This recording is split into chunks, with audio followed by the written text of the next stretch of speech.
നമസ്കാരം സുഹൃത്തുക്കളെ, എല്ലാവർക്കും പുതിയൊരു വീഡിയോയിലേക്ക് സ്വാഗതം.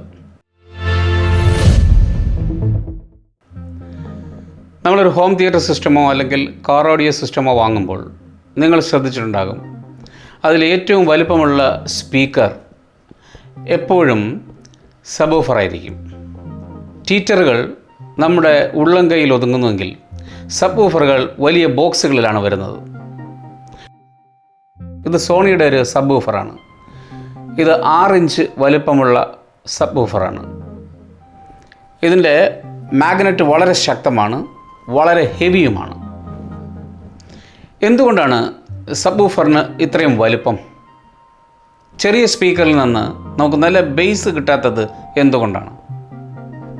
ഇതിന് പിന്നിലെ സയൻസ് എന്താണെന്ന് നമുക്ക് ഇന്നത്തെ വീഡിയോയിൽ പരിശോധിക്കാം.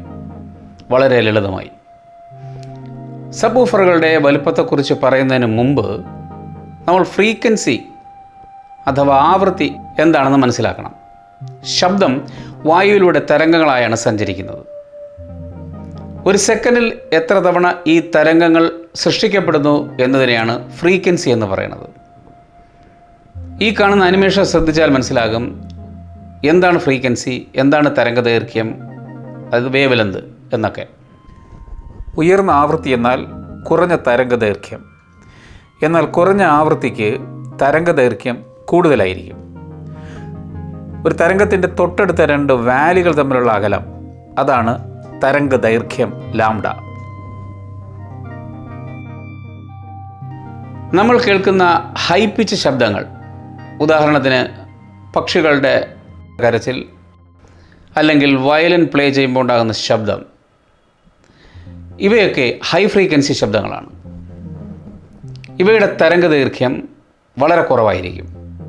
എന്നാൽ ബേസ് സൗണ്ടുകൾ, അതിനുദാഹരണങ്ങളാണ് ഇടിമുഴക്കം, ഡ്രംസിൻ്റെ ശബ്ദം, ഇവയൊക്കെ ലോ ഫ്രീക്വൻസി ശബ്ദങ്ങളാണ്. ഇവയുടെ തരംഗദൈർഘ്യം വളരെ കൂടുതലായിരിക്കും.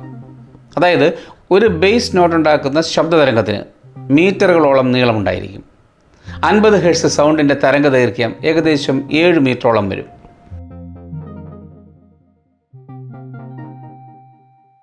സൗണ്ട് ഉണ്ടാക്കുന്നതിനായി സ്പീക്കർ ഡ്രൈവറുകൾ വായുവിനെ തള്ളിമാറ്റണം.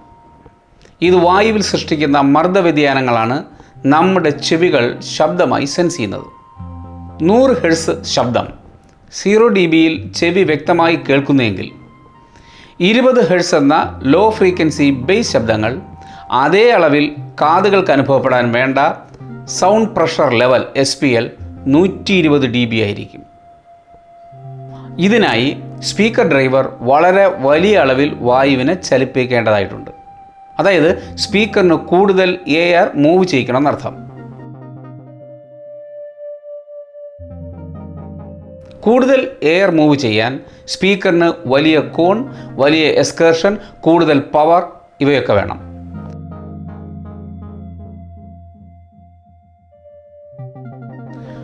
Massive magnet motor system, wide and flexible surrounds, progressive spider, stiff cone material ഇവ ഉപയോഗിച്ചാണ് സബ്വൂഫർ സ്പീക്കർ ഇക്കാര്യങ്ങൾ സാധ്യമാക്കുന്നത്. എയർ ഡിസ്പ്ലേസ്മെൻ്റ് എന്നത് എത്ര എയർ വോളിയം ചലിപ്പിക്കുന്നു എന്നുള്ളതാണ്.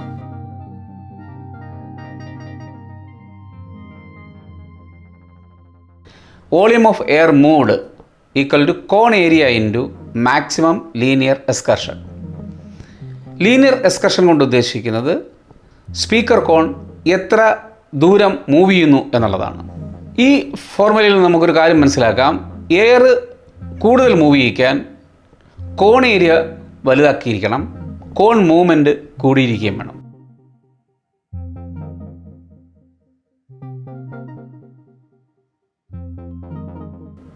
ഇവിടെയാണ് സബ്വൂഫറുകളുടെ വലിപ്പത്തിൻ്റെ പ്രാധാന്യം. സബ്വൂഫറിൻ്റെ വലിയ ഡയഫ്രം ഒരേ സമയം വലിയ അളവിൽ വായുവിനെ മുന്നോട്ടും പിന്നോട്ടും തള്ളുന്നു. ഇത് ശക്തമായ വായുമർദ്ദം സൃഷ്ടിക്കുകയും നമ്മൾ ബേസ് എന്ന് വിളിക്കുന്ന ആ ഇടിയും വൈബ്രേഷനും നമുക്ക് അനുഭവപ്പെടുകയും ചെയ്യുന്നു. ഇതിനാൽ സബ്വൂഫർ സാധാരണ 8 ഇഞ്ച്, 10 ഇഞ്ച്, 12 ഇഞ്ച്, 15 ഇഞ്ച് സൈസിലായിരിക്കും കാണപ്പെടുന്നത്. ഇത് സബ് വൂഫറിൻ്റെ കോണിൻ്റെ സൈസാണ്. ഒരു ചെറിയ സ്പീക്കറിന് വേഗത്തിൽ വൈബ്രേറ്റ് ചെയ്യാൻ കഴിയും. അത് ഹൈ ഫ്രീക്വൻസി ശബ്ദങ്ങൾക്ക് അനുയോജ്യമാണ്.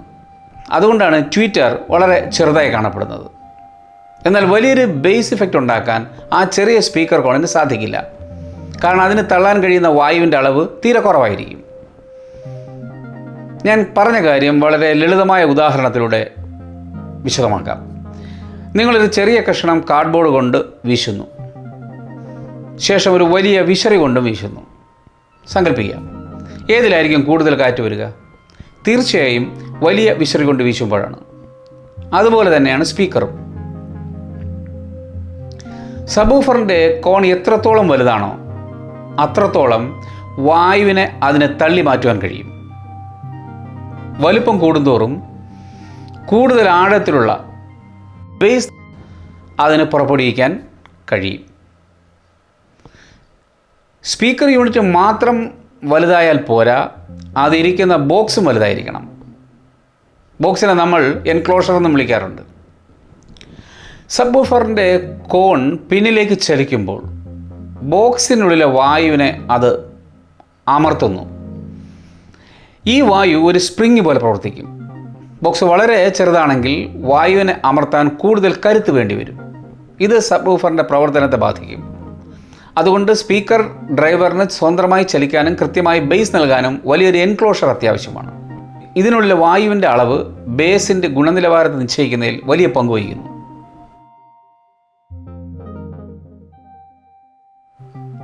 മറ്റൊരു കാര്യം ഇതിനു വേണ്ട പവറാണ്. വലിയ അളവിൽ വായുവിനെ തള്ളണമെങ്കിൽ സബ് വൂഫറിലെ കാന്തവും വോയിസ് കോയിലും വലുതായിരിക്കണം. കോൺ, വോയിസ് കോയിൽ, മാഗ്നറ്റ് ഇവയുടെ ഭാരവും വലുപ്പവും കൂടുന്നത് സബ് വൂഫറിനെ മൊത്തത്തിൽ വലുപ്പമുളവാക്കുന്നു. ഒപ്പം സ്പീക്കർ ഡ്രൈവറിന് കൂടുതൽ പവർ ആവശ്യമായി വരികയും ചെയ്യുന്നു. ചില സബ് വൂഫറുകളിൽ ശക്തിയേറിയ ആംപ്ലിഫയർ കൂടി ഉൾക്കൊള്ളിച്ചിരിക്കും. ഇത്തരം സബ് വൂഫറുകളെ ആക്റ്റീവ് സബ് വൂഫർ എന്നാണ് വിളിക്കുന്നത്. ചുരുക്കി പറഞ്ഞാൽ വലിയ ശബ്ദതരംഗങ്ങളെ, അതായത് ലോ ഫ്രീക്വൻസി വേവുകളെ സൃഷ്ടിക്കാൻ വലിയ അളവിൽ വായുവിനെ ചലിപ്പിക്കണം. അതിനായി വലിയ സ്പീക്കർ കോണും അതിനനുയോജ്യമായ വലിയ ബോക്സും വേണം. അതുകൊണ്ടാണ് സബ് വൂഫറുകൾ ഇത്രയും വലുപ്പത്തിൽ നിർമ്മിക്കപ്പെടുന്നത്. ഇന്നത്തെ ഈ വീഡിയോ നിങ്ങൾക്ക് ഉപകാരപ്പെട്ടു എന്ന് ഞാൻ വിശ്വസിക്കുന്നു. വീഡിയോ ഇഷ്ടപ്പെട്ടാൽ ദയവായി ലൈക്ക് ചെയ്യുക. സബ്സ്ക്രൈബ് ചെയ്യാത്തവർ സബ്സ്ക്രൈബ് ചെയ്യുക. ഇഷ്ടപ്പെട്ടാൽ സുഹൃത്തുക്കൾക്ക് ഷെയർ ചെയ്യാനും മറക്കരുത്. Stay curious. അടുത്ത വീഡിയോയിൽ കാണുന്നവരെ വളരെ നന്ദി. നമസ്കാരം.